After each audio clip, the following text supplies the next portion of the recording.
Hey, welcome back to The Long Game. Glad you're here. I want to start today with something personal, something I really don't talk about much outside of my family and some of the coaches at the gym.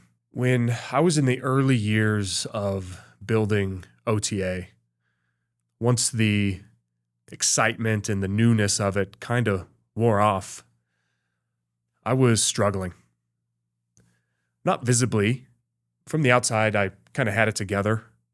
I was the coach, I was the leader, the guy with the answers, showing up every day, running the floor, delivering sessions, talking about strength training and recovery and doing the work and building a real business. But behind that, I was an absolute wreck. The stress of building a business had really seeped into every area of my life. My sleep was terrible, be it coaching morning sessions and working all day till 8 or 9 p.m. and really just burning the candle at both ends for a lot of seasons. My own training was basically non-existent. There was maybe one jiu-jitsu class every 7 to 14 days. The strain on my marriage was immense, and God bless my wife, Ashley. She stuck through it and stayed right by my side during those early years. My relationship with my sons, it was trending downwards. I wasn't emotionally available. I was so focused on growing the gym and getting to a stable point that I kind of lost sight of everything else. And I was carrying this tension that I just kind of kept telling myself was temporary. This is just the grind. This is just what it takes right now. And to a certain extent, I believe that it did take a massive sacrifice.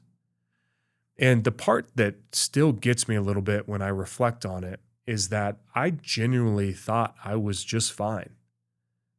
I was still functioning. Nobody could really tell. I'd look the part. I could put on a mask every day and pretend I had it all together. I just kept moving, and I never stopped to ask whether any of this was actually working for me, not just for the gym, for my health. That question, the one I kept skipping, that's kind of what today's episode is about.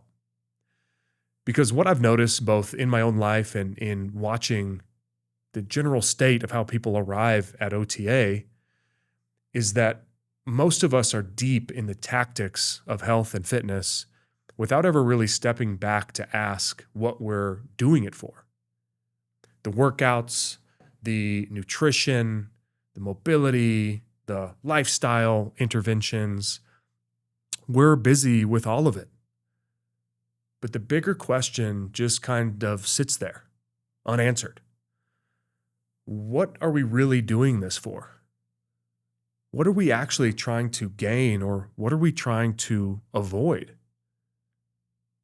What does it look like to get this right? Not just this month and this quarter and this season, but like 5 years from now, a decade from now, 2 or 3 decades from now. I hadn't been asked that question in any serious way until a few years ago. When I finally was, it changed how I thought about my own health, how I coach, and what we're trying to build here at OTA. So that's where we're starting today, with that question, and with the idea that, for me, answered it.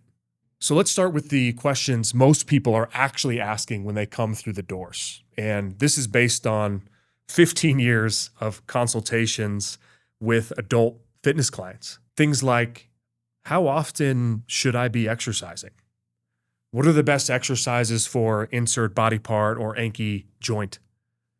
How much cardio do I actually need? How much protein should I be eating? These are really good questions. And I really mean that. I love that it comes from a place of curiosity and trying to get the right answer. And it's the right instinct, meaning trying to get specific, trying to cut through the noise, trying to find something concrete to implement and to act on. I don't fault anybody for asking these questions. But here's kind of what I've noticed after years of having these types of conversations. These conversations and these inquiries are almost entirely 100% tactical. They are really focused on the how. And most people are so deep in the how that they've never stopped to ask about the why. Not in any serious way, at least. Not in a way that actually changes the target and changes the entire context of the answer. And I think that's largely the fitness industry's fault. Modern fitness has its roots in bodybuilding. And that's just the history. This is how we got to where we are today. The entire aesthetic framework, the physique, the leanness, the muscle definition, that became the visual language of what healthy looks like. It got into magazines, into gyms, into health clubs, into mainstream media, into advertising, into how we talk about and view and think about fitness culturally. And for a long time, that was the frame. Look a certain way, reach a certain level of leanness, build certain body parts. And that worked for a while. Then came the high intensity era. CrossFit, Orange Theory, the boot camp model, F45, all built around the idea that intensity is the signal. That for some reason, suffering and working really hard means that the program's working. That if you're not totally wrecked, you didn't try hard enough. And that model exploded in popularity because it feels productive. It feels really good. It's visceral. It's real. You walk out drenched in sweat, totally destroyed, and there's no question that you did something hard today. And listen, I'm not trying to knock either of those models. They both have their merits, and neither of these models are wrong or evil. But the argument I want to make today is that both of these models handed people the wrong target. Because if the target is aesthetics, you're chasing something that's mostly driven by nutrition, your lifestyle, and genetics, and a very short shelf life as a motivator. And if the target is intensity, you're optimizing for an experience rather than an outcome. And for most adults, especially those over 35 who maybe have some mileage and a lot of stress in our day-to-day lives, that experience and that intensity comes with a really big recovery tax. The result is a fitness culture that's incredibly good at generating effort, but incredibly bad at producing health. People work hard, they get hurt, they burn out, they fall off, they miss a week, they start over. They work hard, they get hurt, they burn out, they fall off, they miss a couple sessions, they start over. And somewhere along the way, they start to believe that's just how it goes, that they're the problem if they could only be more disciplined or have better willpower. And the fitness industry loves to point that out. But the problem was never them. It's never you as a participant in this industry. The problem is the target and the entire context of what we're doing. So what's the right target? That's what we're going to get into today. But first, I do want to sit with this for just a second because I think most people, if they're being honest, can feel what I'm describing. The sense that they're working hard at something and they're not totally sure what they're exactly working towards. The nagging feeling that there's a question underneath all the tactical questions that nobody's ever really answered for them. That question is coming. And I think when you hear it and you really hear it and let it permeate, it's going to reframe a lot of what you think you know about your own health and your own fitness. So, if the tactical questions are incomplete, what is the right question? What should we be asking? It's simple, almost alarmingly simple. Why are we actually doing this? What's the real reason? What's the reason behind the reason? I ask some version of this in almost every single consultation that I do. And what's interesting is the response. People pause. There's usually a moment of silence. And I can see them recalibrating because they came in ready to talk about workouts and nutrition and weight loss and steps and calories. And then suddenly someone is kind of throwing them a curveball, asking them something bigger. And when they answer, they usually go one of two directions. The first is what I call the generic fitness consultation answer. Well, I want to lose weight. I want to tone up. I want to gain muscle. Really want to get my nutrition dialed in. These are totally fine. There's nothing wrong with these answers. But I've come to recognize them for what they are. If you really think about it, these are the answers people think that I want to hear or what they're supposed to say because they're talking to like a person in the industry, a fitness expert. It's almost like the industry and social media and content and podcasts have kind of trained them how to talk about health and talk about fitness. And it's almost always surface level aesthetic things. Walk into a gym, lead with the aesthetic goal, hope the coach takes it from there. It's a script. It's a pretty back and forth, simple dialogue. And most of them have run that script enough times they don't even realize they're doing it. So I push a little. I ask what healthy looks like for them in a bigger sense. Not next month, not by summer, or not for the wedding, but like in a really lived, felt, experienced way. What does it actually mean to them to be healthy? And that's when the answers change. Some themes that I notice in these conversations are they start talking about maintaining their range of motion, maintaining their strength so they can keep up with things like skiing or tennis or hiking or golf. They say things like staying fit enough and have enough stamina and endurance to keep up with their kids or even their grandkids on a hike, having the energy at the end of a long week to actually be present with the people they love instead of just like surviving and totally checking out all weekend. They talk about not wanting to slow down, not wanting to become a burden, not wanting to watch their world get smaller. So that's the real answer. And it was in there the whole time. It's underneath the weight loss goal. It's underneath the muscle gain goal. It's underneath the consistency goal. It's underneath all of it. But here's the thing. Even those answers, as good as they are, tend to have a horizon of maybe a few years out.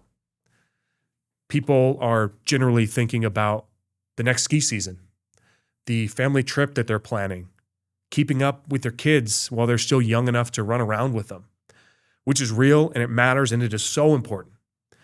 But I'm going to also offer that it's still not quite far enough. Because the conversation that stops me every time, the one I keep coming back to, is when someone is sitting across from me describing what's happening to their parents. I've had versions of this conversation more times than I can count. Someone in their mid-40s, successful, capable, generally holding it all together, doing life, and they start talking about their mom or their dad, the decline that seemed to come out of nowhere, the loss of independence, the way someone who used to be strong and active is now managing a list of limitation that just keeps growing. The appointments, the medications, the things they can no longer do. And I can see it hit them, not as an abstract possibility, but as a preview of what their life will look like. As something they are watching happen in real time to someone they love, while quietly wondering and acknowledging what their future might look like. That is so different from a traditional fitness goal. We're now getting into the world of fear, long-term health, and this is completely reasonable. On the other side of that conversation, when I ask them to picture themselves at 70 or 80 on their own terms, traveling with their kids, playing with their grandkids, moving through the world without their body being the thing that stops them or keeps them out of the game, that image lands differently than any aesthetic goal ever could. Because that's not what this is actually for. Not for the next couple of months, not the summer beach season. It's the whole thing. It's your life. The long arc of a life where your body stays capable long enough to keep saying yes to the things that actually matter. That's the target. And there's a name for it. So let me introduce you to the concept that reframed all of this for me. I first came across it in Peter Attia's book, Outlive, which I read in 2023. And when I encountered the idea, it felt different from anything I'd come across in the fitness and the health space. It wasn't about a new protocol or a better program or an optimized morning routine. It was a fundamentally different way of orienting the entire project of taking care of yourself. But I got to be honest, it didn't really land the first time. I just was in a place in my life and in my own health that I really didn't care. I thought I was invincible and that I would be just fine. I understood it intellectually. It was a really compelling idea. So I read the book, I digested the idea, and then I just kind of moved on. And it wasn't until later, when my own health was really struggling, when the stress of building OTA had caught up with me in ways that I couldn't ignore any longer, that I came back to it. And that time it hit differently. Because I wasn't reading it as a coach looking for good ideas. I was reading it as someone who had been neglecting the very thing I was supposed to understand and steward. The concept is called the Marginal Decade. The Marginal Decade is the final 10 years of your life, whenever that occurs, where physical capacity most strongly determines your quality of life. It's the period where the gap between people who took care of themselves and people who didn't becomes impossible to ignore. Where small differences in capacity that were invisible in your 40s and 50s become massive differences in how you actually experience being alive and being conscious. And I just want to say this isn't about longevity and living forever and, having a 200-year lifespan. Last I checked, Father Time is undefeated. I'm not arguing against our biology. We're all headed in the same direction, and no amount of protein or peptides or strength training or zone 2 cardio is going to change this fundamental truth of reality. What I'm talking about is the quality of the ride. More specifically, how much of the ride you spend as an active participant, engaged and enjoying, versus a passive observer just barely hanging on. Because here's what the Marginal Decade actually looks like in practice. It's not an abstract medical concept. It's the difference between two very concrete versions of the same stage of life. One version looks like this. You're in your late 70s. You're traveling. You're moving through the world under your own power. You're keeping up with your grandkids. Not just watching them from a chair, but you're like in it. Slowly and maybe not for a long time, but you're there. Looking in the whites of their eyes and being there with them. You're doing the things you always said you'd do when you had the time.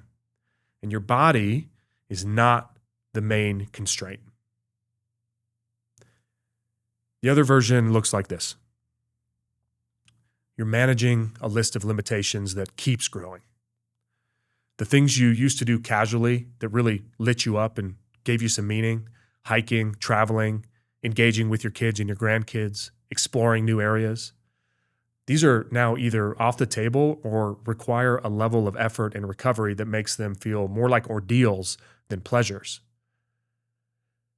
Your world has gotten smaller. Not all at once, just gradually, and then suddenly. Neither of these versions is guaranteed. That's the point. What determines which version you get, it's not genetics, although that's maybe part of it. It's not luck, although maybe that's part of it. Not some fixed biological destiny. It is the capacity that you built or you didn't in the decades before you got there. The habits that compounded quietly in your 30s, your 40s, your 50s, and your 60s. The consistency with your self-care that either added to your reserves and your margin or just totally drew it down. The trajectory you were on long before it became obvious. And here's the line that really has stuck with me more than anything else in this health and wellness and longevity space. You don't train during the marginal decade. You train for it. And it starts now. Right now. Here today as you're hearing my voice. By the time you arrive there, the work is basically done. The capacity you have is largely the capacity you've built, which means the window to meaningfully change that outcome is now. Not someday, not when your kids are older or when the work settles down or life gets less complicated. That's not real. I don't think that's actually going to happen. The time is now while the trajectory is still yours to change. So what does it actually look like to live, train, and eat in a way that honors this? What does it mean in practice to build toward a marginal decade that looks like the first version instead of the second?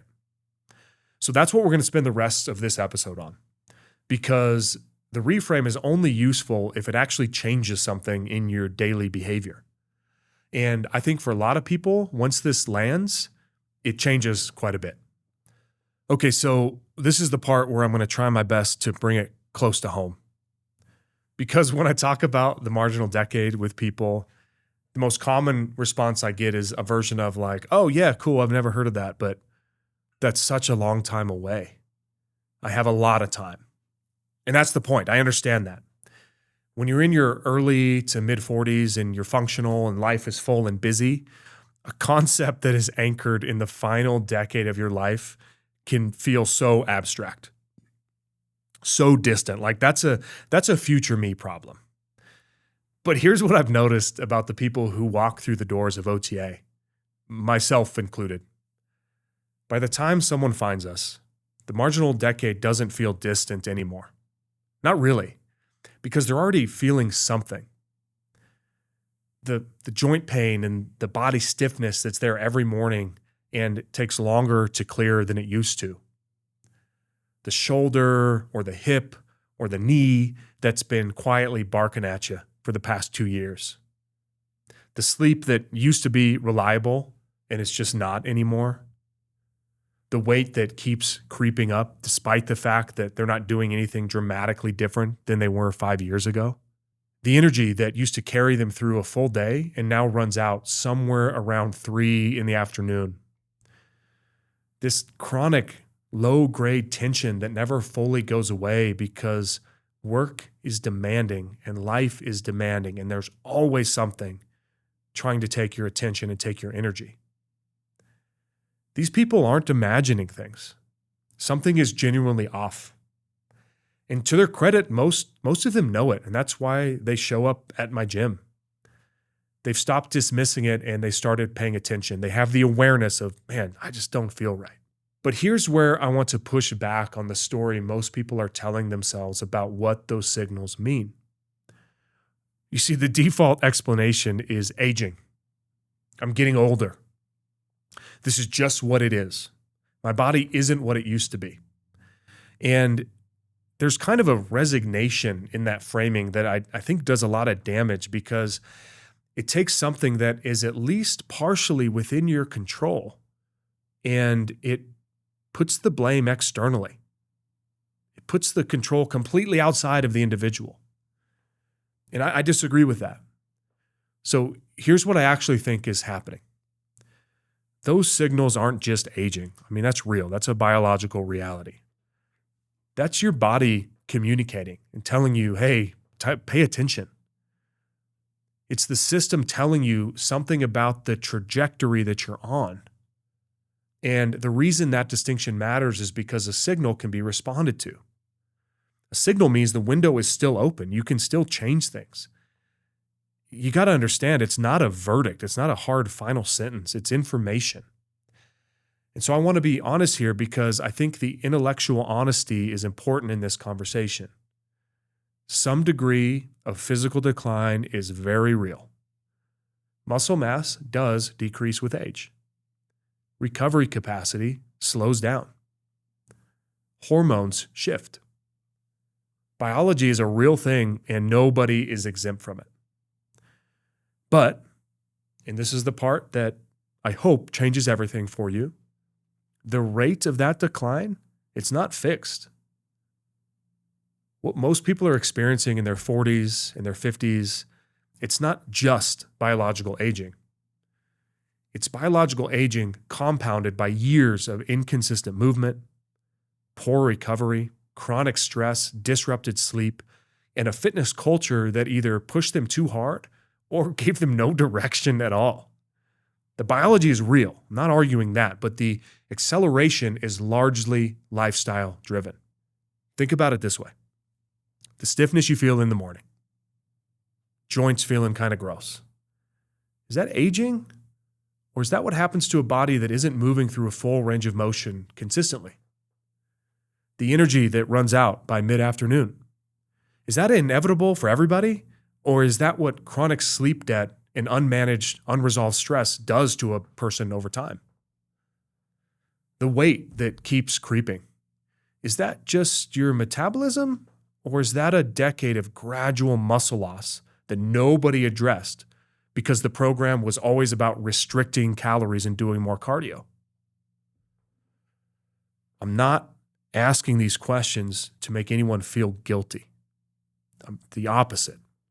I'm asking them because the answer matters. Because if those things are just aging, well, then there's nothing to do but accept them. But if instead those are signals, if it's the body communicating about a trajectory that can still be changed, then the conversation becomes completely different. Your biology is going to set the floor. Your habits, your daily lifestyle, your capacity, that's going to determine how far above it you live.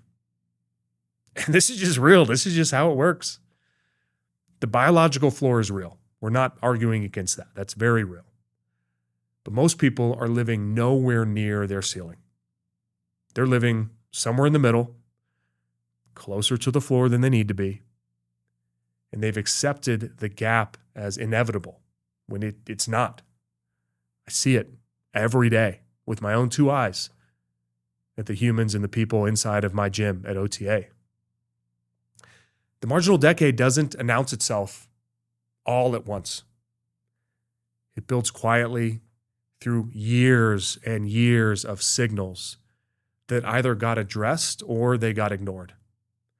The people who arrive at that final decade with their capacity intact, they're probably not just lucky. Maybe that's a part of it, but I don't think that's the case.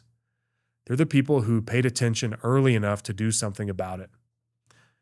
So that's what those signals are for. Not to stress you out or add more to your life, not to overwhelm you, but to tell you that the trajectory is still yours to change. And that the time to change is now, while the window is open and that margin still exists. So let's talk about what this actually looks like in practice. Because to be honest, this entire frame is only useful if it changes something concrete about how you approach your life. And so here's the first thing I want to say about this, because I've watched this happen enough times that I know it's true. When most people hear this for the first time, the dominant feeling isn't overwhelm. It's not fear. It's a little bit of concern, but it's relief. Because what training for the marginal decade actually requires is so much less dramatic than what the fitness industry has been telling you for decades. It doesn't require 2-hour sessions. It doesn't require crushing yourself 5 days a week. It also doesn't even require a perfect diet or an optimized supplement stack or a heart rate monitor and a recovery score and a sleep tracking device.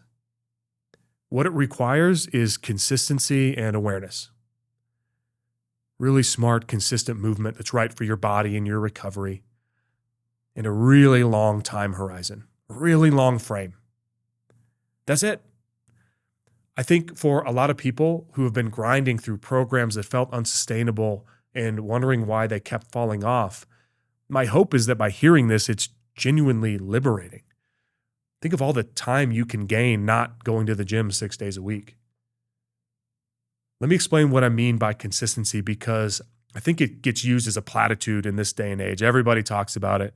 The industry has full on swung from intensity as the stressor to now consistency above all else. And I love that. That's a really good change. But I want to unpack it and give you what this means physiologically. We become what we repeatedly do. And that's not just a philosophical idea, although it is. It's like literally how adaptation works. When you expose your body to training stress, new ranges of motion, new exercise selection, changes in load and tempo and range, over time, your body adapts to become capable of metabolizing and handling that stress.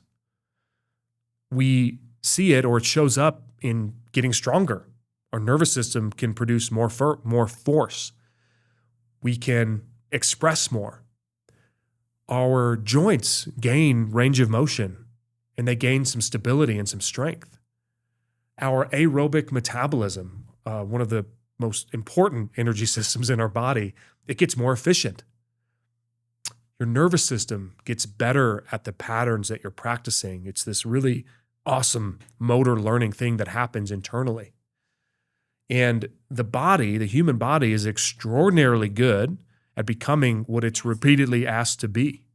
One of the interns in our coach development program said it this way: our brain and our nervous system, our brain mostly, is kind of like a ruthless project manager.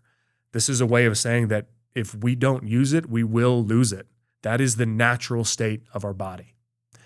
And so here's the problem, is that most people never stay consistent long enough to let the process work.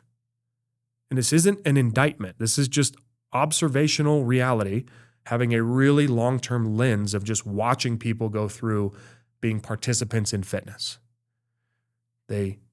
Something happens in their life that sparks a little bit of motivation.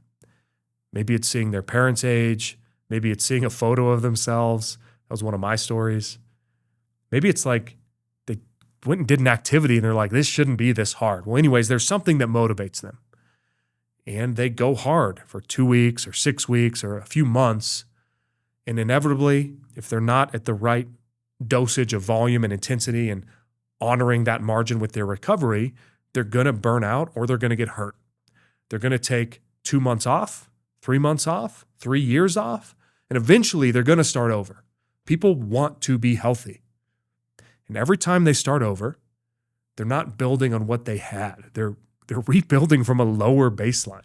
That cycle, repeated over years, is one of the primary drivers of the accelerated decline we talked about in the last section. Consistency isn't sexy.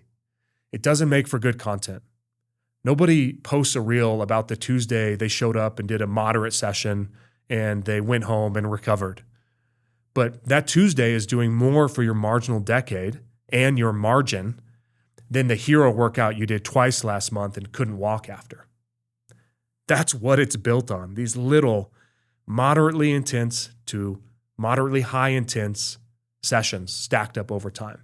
So let's get into it. I want to describe what a session actually will look like when it's oriented around this idea of the marginal decade. And this is where I think most people are genuinely surprised, because it looks nothing like what the fitness industry has told you is required to like get results. Because again, the context of the results is entirely different. We're looking at maintaining function and quality of life as we age, not just like bigger arms. So at OTA, every session is built around 3 things. The first thing is joint mobility. We call this movement potential. Moving your joints through their full range of motion, under control, consistently. This isn't just like a warm-up filler or like a stretching routine you do when you remember. It's foundational. This is internal strength training for your body. Because joints that can't access their full range of motion under load definitely can't access it under high load. And joints that are chronically compressed and put into these same positions they really shouldn't be in, which, to be honest, that's most of us, given how much we sit, how inactive we are. Well, we accumulate stress in that same position, in that same tissue over and over again until something finally gives. Mobility work is how you redistribute that load. It's how you keep the body's real estate accessible instead of letting the whole neighborhood go dark. In practicality, this looks like daily joint CARs. CARS, controlled articular rotations, taking every joint in your body, minus your fingers, through a full range of motion. If you don't use it, you're going to lose it. So the daily joint CARs routine is a non-negotiable, very first step on the path towards maximizing your marginal decade. The second ingredient in an OTA training session is aerobic conditioning. Real aerobic work. I'm not talking about like going on a hike and doing easy cardio or doing stuff like that. I'm talking about structured, progressive conditioning.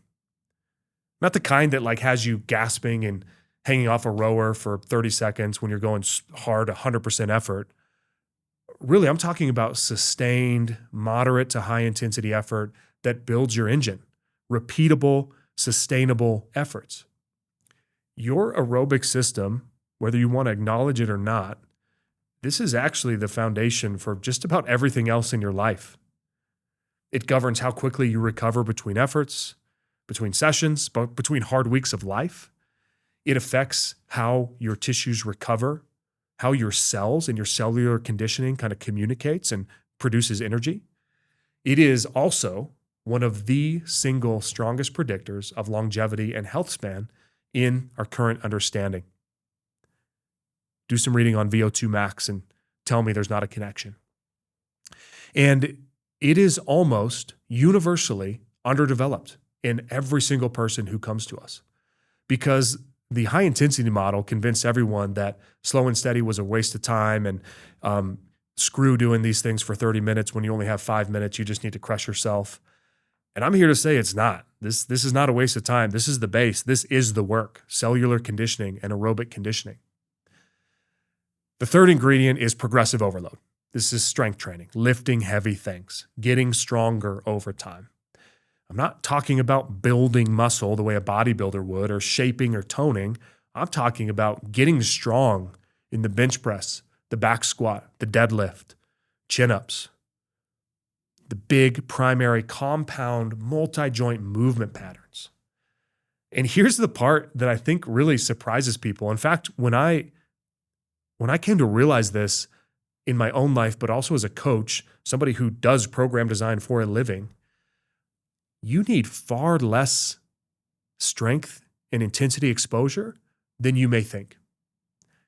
2 sessions a week of thoughtfully designed, consistent, progressive overload, progressed intelligently session to session and week to week, and using exercise selection that's appropriate for that person's range of motion. This is enough, not only to maintain, but for the majority of adults, to build strength, to preserve and or gain muscle mass, increase bone density, and not to mention just like the quality of life gains that come from just being a stronger person. Now listen, you don't need to back squat 4 days a week. I remember deep in my CrossFit days, everybody was doing something called a Smolov cycle. The Smolov cycle was like this insanely high volume, 12 to 16 week program, back squatting 4 days a week as a means to improve the back squat.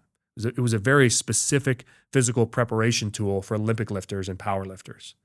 You don't need to do that if you're just trying to have a really kick-ass quality to life. Now, if you love fitness and you love training, sure, dive into those things. But I'm telling you right now that if your true north is longevity and the marginal decade and health span, you don't need to do that. You don't need to max out every single session. What you need to do is you need to show up consistently, twice a week. You need to move well, like try to improve your range of motion. You need to add load gradually. 2.5 to 5 pounds of workout is sufficient for most people, even on like big primary patterns. And then the most important part is you need to stay in the game long enough for for that adaptation to compound and to build on itself. And that's it, you guys. That's the secret sauce of what we do at OTA. It's personalized joint mobility, it's personalized aerobic conditioning, and it's progressive overload. Done consistently, repeatedly, twice a week, maybe 3 times a week over many years. Adjusted around real life instead of trying to compete with it. It's crazy because it's not complicated. It's not easy. It's simple, but it's not easy because the hardest part isn't the training itself. The hardest part is staying oriented toward the right target long enough for all of this work to actually matter. It's choosing the sustainable session over the heroic one. It's showing up on the Tuesday when you're tired and you're busy, and it would be easier not to. It's trusting that the quiet, unglamorous consistency is doing exactly what it's supposed to do. And oftentimes it can feel like there's no way this is enough. There's no way. But I'm telling you, building the capacity that will determine what your marginal decade looks like is slow. That's the first shift. That's the only shift. From training for now, which is enjoyable, good stress relief, enjoyable part of your day, I hope, but also training for later. From chasing the feeling of a good workout, which is one of my favorite parts, but really like building the foundation of a capable life for future you because you're worth it and you deserve it and it's for you. The signals your body has been sending you, they're not a verdict. They're a starting point. And this simple, consistent, intelligent movement oriented around the long game, that's how you respond to these signals. I want to end this episode with something personal. I am 39 years old. I'm the founder of OTA, the head coach, the person who built this method 1 week at a time over many, many years. It's the exact method that we use with every member who walks through our doors. And what I laid out in this episode, the idea of the marginal decade, the signals and paying attention to your body, the pillars of aerobic work, mobility, progressive overload, the long time horizon, like playing the long game. This isn't just like what I teach on a podcast for fun. This is like how I actually live my life. My own training mirrors this identically. It's joint mobility, it's aerobic conditioning, and it's progressive overload. Done consistently. I am not perfect. I routinely cut sessions down, thinking that I can do more than I actually can.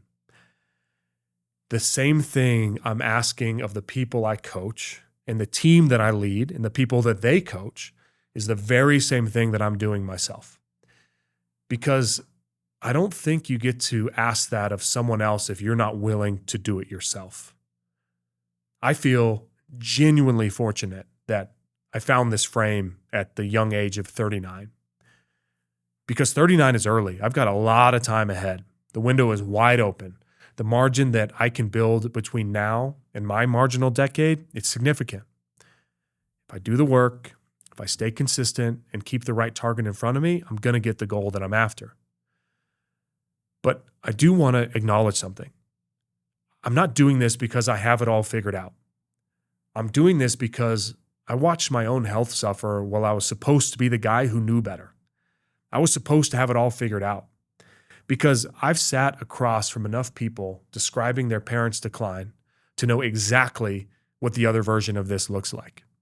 And because when I ask myself what I want my 70s to feel like, what I want to be capable of, who I want to be present for, what I want to still be able to say yes to, the answer is clear enough for me that it changes what I do today. I am staking my professional reputation on this method. But more than that, I'm staking my own life on it, my own marginal decade. And I think that should tell you something. So here's where I'll leave you. You came into this episode asking tactical questions. And maybe you still have them, and that's totally fine. Those are good questions. Keep asking them. But underneath the questions is a bigger one that I hope is sitting a little differently than it was when we started this episode. Why does any of this actually matter?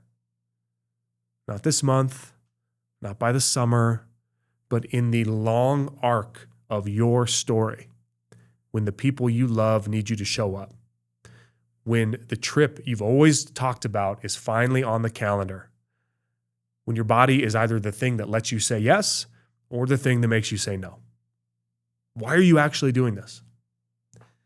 The signals your body is sending right now, they're not a verdict. It's not a death sentence. It's not just aging. It is information about a trajectory that is still yours to change. Biology is going to set the floor. Your habits will determine how far above it you live. Next week, we're going to get into the OTA method specifically, what our intake process looks like, how we assess people, where someone is starting from, and how we build a program that's designed for the context of their real life instead of just like ideal conditions. If today was about the why, the next episode is about the how. I hope you'll join me. Thanks for being here. This is The Long Game. See you in the next episode.